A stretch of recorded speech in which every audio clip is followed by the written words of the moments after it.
Hi everyone, welcome back my channel knowledge of law. Guys, जो आज की video है हम इसमें डिस्कस करने जा रहे हैं BNSS 2023 जो भी हमारा सेक्शन 2 है उसकी जो डेफिनेशन थी उसे हम शॉर्ट में डिस्कस करेंगे आपके साथ। अदरवाइज गाइस हमने वन बाय वन आपके लिए ईच एंड एवरी सेक्शन को एवरी क्लॉज को आपके साथ डिस्कस किया है सेक्शन 2 के। तो guys in this video we talk about definitions को लेकर सेक्शन 2 जो डेफिनेशंस को डील करता है। ठीक है गाइस ये हमने सिर्फ आपको याद करने का एक वे बताया है। आपको ट्रिक कैसा लगे आप हमें नीचे कमेंट में बताइए। अगर आपके पास कोई भी डाउट है तो प्लीज आप हमें नीचे कमेंट में बता सकते हैं।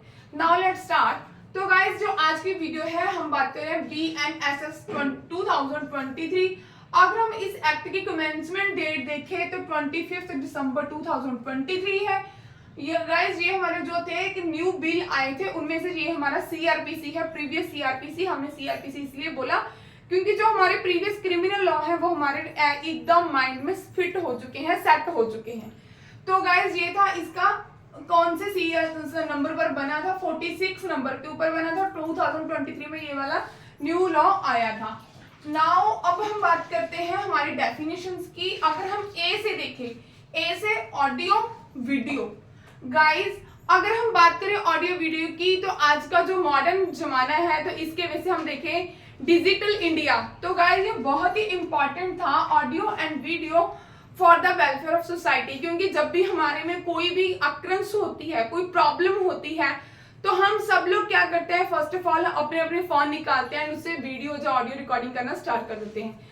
तो गाइस ये है ऑडियो और वीडियो, इसकी फॉर्म में कोई भी आपके पास कोई थिंग है, कोई ऑडियो है, कोई वीडियो है, that is the evidence of for your trial. ठीक है, वो क्या है, that is the evidence for your trial. आपके वो एक पार्ट है ट्रायल का। ठीक है, ये हो गया ऑडियो वीडियो। अब बात करते हैं बी की। गाइस बी से अगर हम बात करें, बी से bail, bailable offence, bail bond and bond.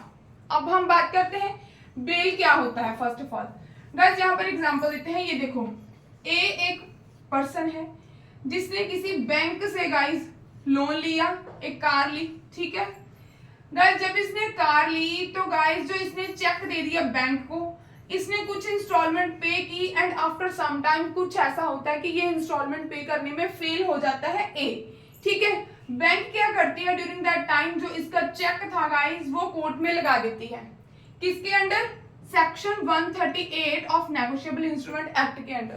ठीक, अब इस पर्सन को कोर्ट की तरफ से नोटिस जाता है, इससे बुलाया जाता है इस केस में कि आपने जो पेमेंट है गाड़ी की वो क्यों नहीं की, आपका जो चेक था वो बाउंस हो गया, फेल हो गया, आपको जो बाकी की पेमेंट है वो आपको करनी है कोर्ट में। ठीक, तो गाइस अब ये वाला पर्सन क्या करेगा, जब कोर्ट में अपीयर होगा तो इसे बेल तो करवानी पड़ेगी। ओके, अभी कोर्ट के में ये पर्सन गया, ये बना देते हैं हम कोर्ट। ठीक है, ये पर्सन कोर्ट में गया। ठीक, कोर्ट में अब ये क्या बन गया, अक्यूज्ड, और बैंक क्या बन गया, कंप्लेनेंट। ठीक गाइस, अब अक्यूज्ड कोर्ट में जब इसे बुलाया जाता है, इसे सम्मन होते हैं, कोर्ट में जाता है एंड उसके बाद इसे क्या होता है कि कोर्ट में अपनी बेल लगानी होती है। ठीक है, जब ये कोर्ट में अपनी बेल लगाता है तो कोर्ट इसे क्या करती है गाइस, एक मींस कोर्ट इसे एक श्योरिटी देती है 5,000 बोल रही हूँ, 50,000 50,000 के ऑर्डर करती है कि आपको 50,000 की प्रॉपर्टी की जो श्योरिटी है किसी पर्सन की वो आपको कोर्ट में सबमिट करनी है as a guarantor, as a surety, कि अगर आप कोर्ट में अपीयर नहीं होते तो आपके बिहाफ के ऊपर कोई थर्ड पर्सन, सी पर्सन आपके बिहाफ के ऊपर कोर्ट में अपीयर होगा। ठीक, ये क्या है, this is a bail process. Okay, bail का अगर हम नॉर्मल बोले जमानत।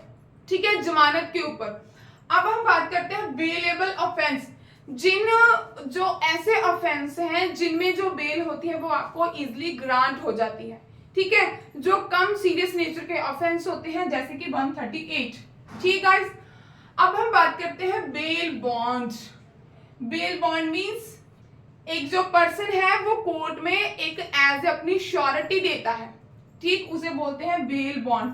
इसी एग्जांपल से आपको पता चल गया होगा, जैसे कि सी ने अपनी प्रॉपर्टी ए के बिहाफ के ऊपर कोर्ट में रखी, कोर्ट को सबमिट की कि अगर ए कोर्ट में प्रेजेंट नहीं होता तो ये दैट इज माय रिस्पॉन्सिबिलिटी, मैं ए को लेकर आऊंगा। ठीक है गाइस, बिकॉज जो ए की अगर कोर्ट ने गाइस जहां पर जो ऑर्डर है 50,000 की किए हैं, बट 50,000 की मान लो किसी भी पर्सन के साथ प्रॉपर्टी नहीं होती, प्रॉपर्टी कितने की होती है, 2 लाख की, 10 लाख की, 5 लाख की, 1 लाख की, तो गाइस इससे ज्यादा की ही प्रॉपर्टी इसकी रखी जाएगी कोर्ट में। ठीक है, एज ए श्योरिटी। अब हम बात करते हैं बॉन्ड। तो गाइस जो बॉन्ड होते हैं एक पर्सनल बॉन्ड भी होते हैं, हम इसी एग्जांपल को देखते हैं। जो पर्सनल बॉन्ड की अगर मैं बात करूं तो गाइस ये देखिए, मैं इसको सबको अब रब कर दे रही हूँ, ठीक, रब भी कर दे रही हूँ, दोबारा से आपको बताती हूँ।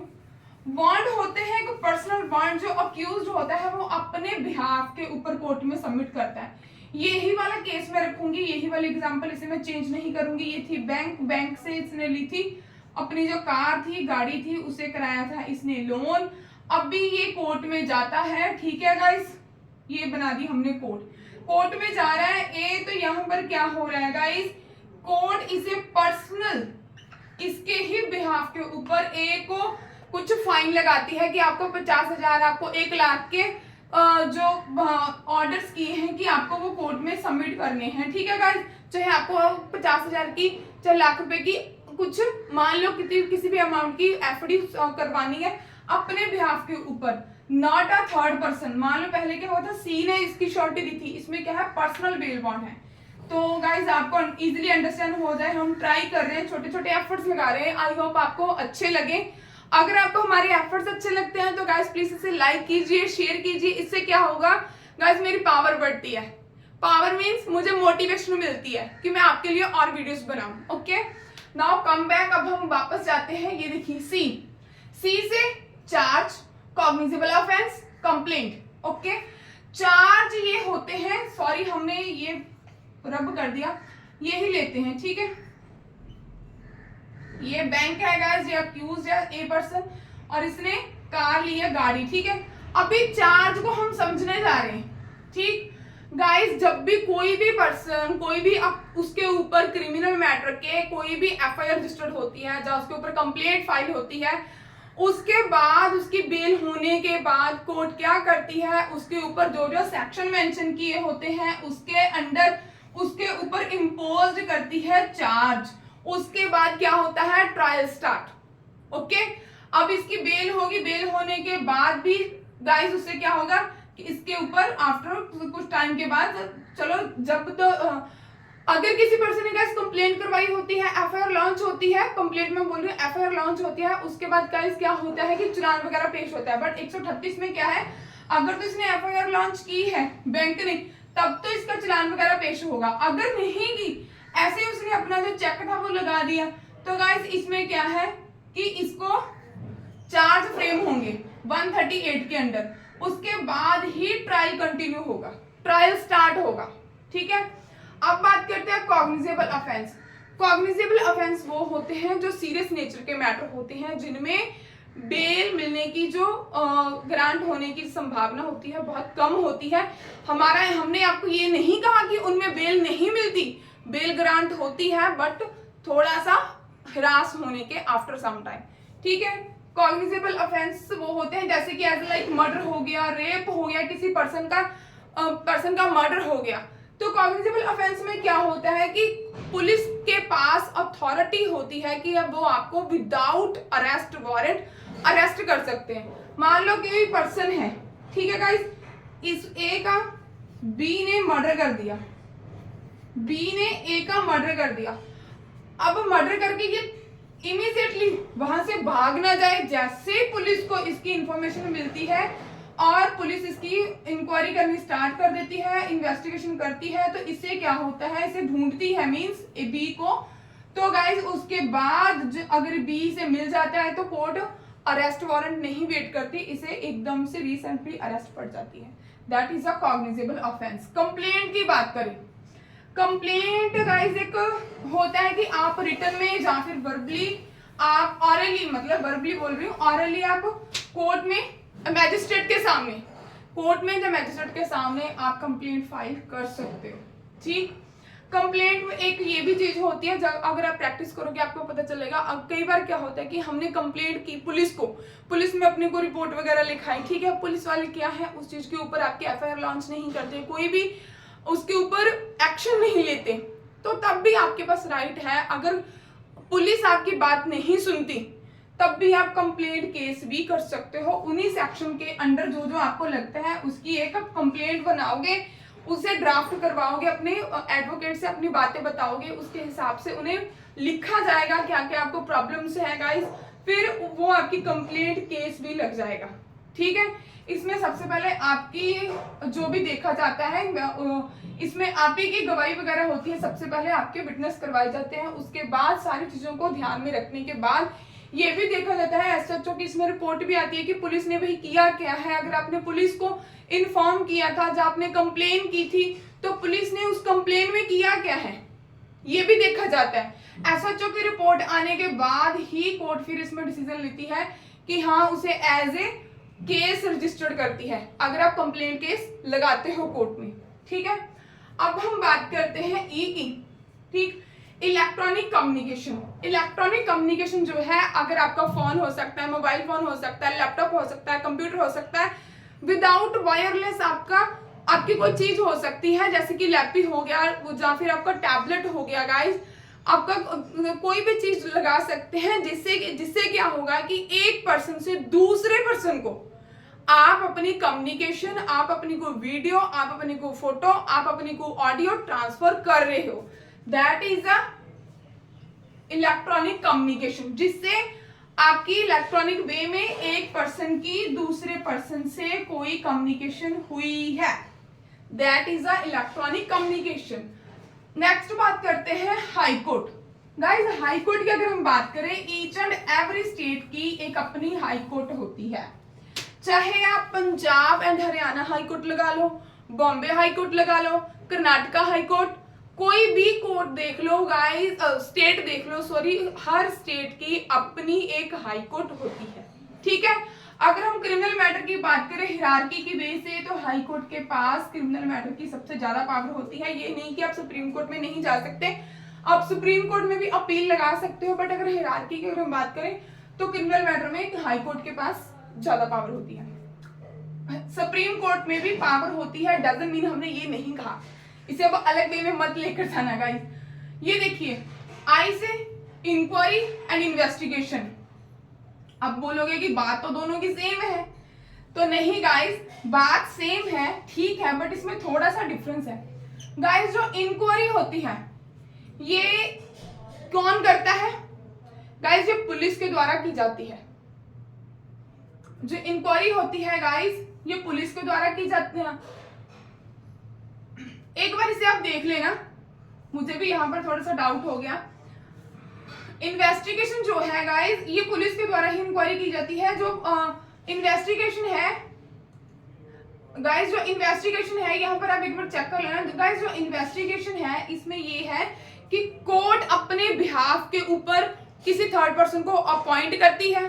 ठीक है, कोर्ट अपने बिहाफ के ऊपर किसी थर्ड पर्सन को अपॉइंट करती है, या फिर पुलिस को डायरेक्शन देती है इन्वेस्टिगेशन करने की। कोर्ट मैजिस्ट्रेट कभी भी खुद इन्वेस्टिगेशन नहीं करता, कोई थर्ड पर्सन को अपॉइंट किया जाता है जो मैजिस्ट्रेट के बिहाफ के ऊपर इन्वेस्टिगेशन करता है।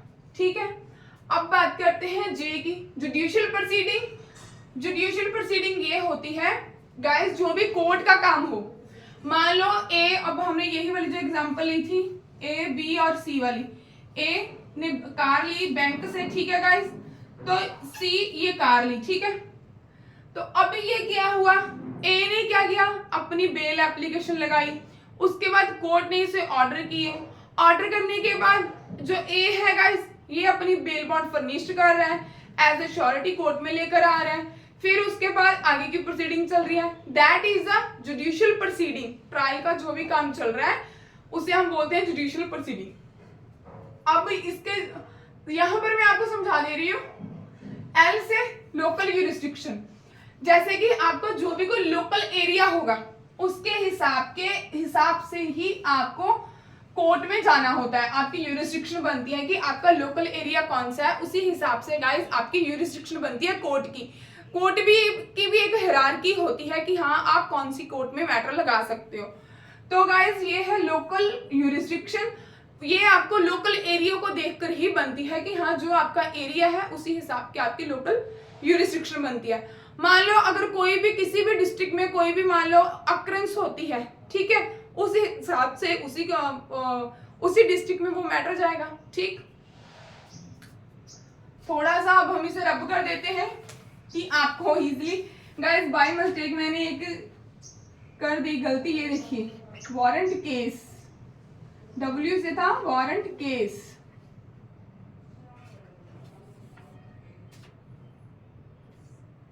ठीक है, अब ठीक हो गया। अब बात करते हैं N से, नॉन कॉग्निजेबल ऑफेंस, कम सीरियस नेचर के ऑफेंस, ठीक है, उन्हें बोलते हैं नॉन कॉग्निजेबल ऑफेंस। ठीक, डीपली हमने आपको बताए हुए हैं, डोंट वरी, हम तो सिर्फ यहाँ पर क्या कर रहे हैं कि आपको इजिली अंडरस्टैंडिंग हो जाए एंड आपको याद कैसे करना है वो वाली ट्रिक आपके साथ शेयर कर रहे हैं। ठीक है, एंड से नोटिफिकेशन, अगर सेंट्रल गवर्नमेंट के पास वो कोई भी अमेंडमेंट करते हैं, मॉडिफिकेशन करते हैं या फिर कोई भी चेंजेस करते हैं टाइम टू टाइम, तो गाइस वो क्या होता है, नोटिफिकेशन ऑफिशियल गजट के थ्रू नोटिफाई किया जाता है, हम सबको पता चल जाता है कि क्या नोटिफिकेशन आया है। अब हम बात करते हैं ऑफेंस, ओ से ऑफेंस, ओ से ऑफेंस, ओ से है guys officer in charge of a police station. Guys यहाँ पर ऑफेंस की बात कर रही हूँ, ओ से offence, officer charge police station, ठीक है, ओ से ऑफेंस आ रहा है। गाइस यहाँ पर 2 बार आ गया ऑफेंस, 1 मिनट मुझे देखने दो, ऑफेंस ऑफिसर चार्ज, गाइस यहाँ पे 2 बार आ गया, सॉरी इसे एक बार कट कर देते हैं। ठीक, ये लो, तभी मुझे डाउट हो रहा था, ये लो गाइस, ओ से ऑफेंस आ गया and officer charge of police station. Offence क्या होता है, ऑफेंस मींस एक अपराध, अपराध मींस किसी एक पर्सन जो लीगली बाउंड है किसी चीज को ना करने के लिए, बट फिर भी उस पर्सन ने वो एक्ट कमिटेड किया, दैट इज ऑफेंस। अभी ए इज अ लाइबल होगा बाद में। ए यहाँ पर क्या है, बाउंड है, ए क्या है गाइस, बाउंड है किसी भी इलीगल एक्ट को करने के लिए, कोई भी एक्ट, बट ए ने यहाँ पर मान लो किसी का मर्डर कर दिया, ठीक है, किसी के ऊपर इसने एसिड फेंक दिया, यहाँ पर क्या है गाइस, इसने इलीगल एक्ट कमिट किया है ए ने, तो गाइस ये क्या हो गया, एक अपराध हो गया, ऑफेंस हो गया। अभी officer charge police report, police station, sorry officer charge of police station, बता देती हूँ, yes, officer in charge of a police station, इसका मीनिंग ये है कि पुलिस स्टेशन में जो चार्ज होगा पुलिस ऑफिसर का, उनकी बात की गई है। उन्होंने बोला है कि सब इंस्पेक्टर से नीचे का रैंक नहीं होना चाहिए, ठीक है गाइस, मीनिंग ये है कि कांस्टेबल की जो रैंक है वो बहुत कम की रैंक है, उसको अगर हम बोलेंगे ऑफिसर ऑफ इंचार्ज, वो नहीं इंक्लूड होगा। यहाँ पर यही बात बोली गई है कि अगर पुलिस स्टेशन में जिसके पास चार्ज है, अगर वो पर्सन किसी रीजन से, due to reason he is absent या फिर he is not a fit and fine, वो किसी भी इलनेस के कारण उसे कोई प्रॉब्लम है, फिजिकल फिट नहीं है, तो वो पुलिस स्टेशन में अपीयर नहीं है, प्रेजेंट नहीं है, तो उसकी एब्सेंट में गाइस अगर जो पर्सन उस टाइम अपॉइंट होगा वो होगा ऑफिसर पुलिस स्टेशन का, उसके पास से चार्ज होगा। बट कांस्टेबल को इसका चार्ज नहीं दिया गया, इसमें बोला गया है सब इंस्पेक्टर की रैंक से नीचे का नहीं बोला गया। अब हम बात करते हैं पी से place, police report, police station, public prosecutor, इसे साथ साथ रब कर देती हूँ कि आपको कंफ्यूजन ना हो, ठीक है। प्लेस वेसल्स वगैरह को बोला गया है, ठीक, ये तो आपको बताने की जरूरत नहीं। पुलिस रिपोर्ट भी आपको पता होगा, ये आप एक बार जो हमने बनाया है ना 1 by 1 वीडियो, उसमें देख लेना।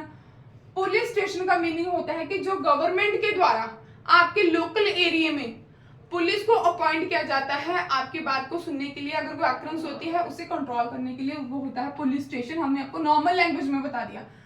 पीपी का मतलब होता है पब्लिक प्रोसिक्यूटर, जिसे हम बोलते हैं सरकारी गवर्नमेंट। अगर कोर्ट में जो पब्लिक प्रोसिक्यूटर होते हैं अपने बिहाफ के ऊपर किसी थर्ड और एडवोकेट को उस टाइम के लिए ड्यूटी करने के लिए बिठा जाते हैं, जब कह देते हैं, तो वो उसे क्या माना जाएगा? He is a considered public prosecutor that during time. Okay, अब हम बात कर रहे हैं नेक्स्ट की, एस की। एस से सब डिवीजन, ये तो बताने वाली बात नहीं है। एस से है गाइस सम्मन केस। गाइस यहाँ पर भाई हम बार बार गलती कर रहे हैं, सम्मन केस और वारंट केस, ठीक है।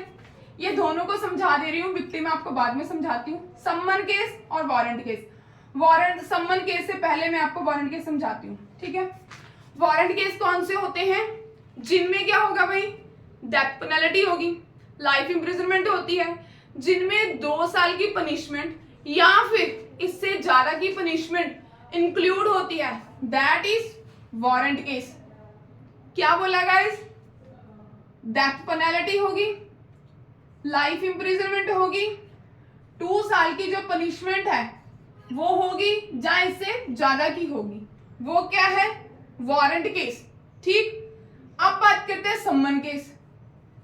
जो केस वारंट केस नहीं है वो क्या है? वो है सम्मन केस। सम्मन केस, अब सम्मन केस में देखें, जिनमें डेथ पेनल्टी नहीं है, लाइफ इम्प्रिजनमेंट नहीं है, 2 ईयर की पनिशमेंट जैसे ज्यादा की नहीं है, दैट इज अ सम्मन केस।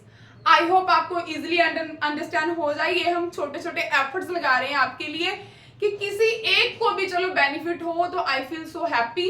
तो अब हम बात करते हैं विक्टिम।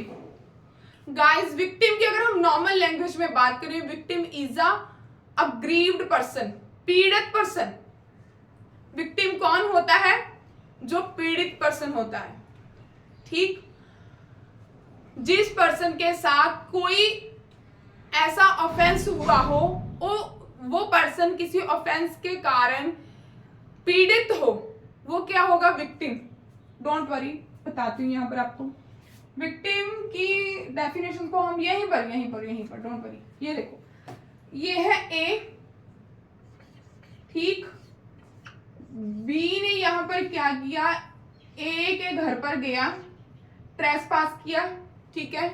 ए के घर पर गया और वहां पर जाके थेफ्ट की, इसको थ्रेट भी किया, थेफ्ट भी की, और इसे क्या किया? इसके घर की जो लेडीज थी, जो घर के बच्चे थे, उनको भी डराया धमकाया और लेडी के साथ मिसबिहेव करने की कोशिश की। एंड उस घर से क्या किया? बी ने कुछ सामान को चोरी किया, ठीक। अब यहाँ पे विक्टिम कौन है? ए है। Do you understand? विक्टिम कौन है? ए है। किसके साथ हुआ है? इलीगल एक्ट ए के साथ हुआ है। इलीगल एक्ट किसके साथ हुआ है? ए के साथ हुआ है। अब एक्शन किसे लेना है? ए को लेना है। ए कहां पर जाएगा? Police station. पुलिस स्टेशन में जाकर क्या करेगा? एफआईआर लॉन्च करवाएगा कि हाँ भाई मेरे साथ ऐसा ऐसा हुआ है, ये वाला व्यक्ति था और ये वाले पर्सन ने मेरे साथ ये आके मेरे घर में किया, और जितनी चीज मैं बोल रही हूँ, ये घर पर आया, थेफ्ट की, ट्रेसपास किया, लेडीज के साथ मिसहैपनिंग की, और चाहे लगा लो कि मोडेस्टी की, ठीक है। वो क्या है गाइस? ये एक ऑफेंस कमिट किया बी ने। किसके साथ किया? ए के साथ। ए इज अ विक्टिम पर्सन, ठीक। तो गाइस अगर आपको हमारी वीडियो अच्छी लगती है, प्लीज इसे लाइक कीजिए। इसे बनाने में गाइस छोटे छोटे एफर्ट्स लगते हैं। इससे क्या होता है कि अगर आप हमें कमेंट कर बताओगे, हमें और भी अच्छा लगेगा। तो गाइस हम आपके लिए क्या करेंगे? और नए नए टॉपिक पर वीडियो बनाएंगे, हमें एक मोटिवेशन मिलती है। तो आई होप आपको हमारी वीडियो अच्छी लगे। इसे लाइक कीजिए, शेयर कीजिए एंड चैनल को सब्सक्राइब कीजिए। इसके साथ मैं आपको ये भी बोलूंगी कि जो हमारा सब्सक्राइब जब आप करते हो, बेल आइकन होता है गाइस, उसे भी प्रेस करना मत भूलिए। उससे क्या होगा? जब भी हम कोई भी वीडियो बनाएंगे, वो आपके पास इजीली सबसे पहले आपके पास उसका नोटिफिकेशन आ जाएगा। आई होप सो आपको इजीली अंडरस्टैंड हो जाए। Thanks for watching.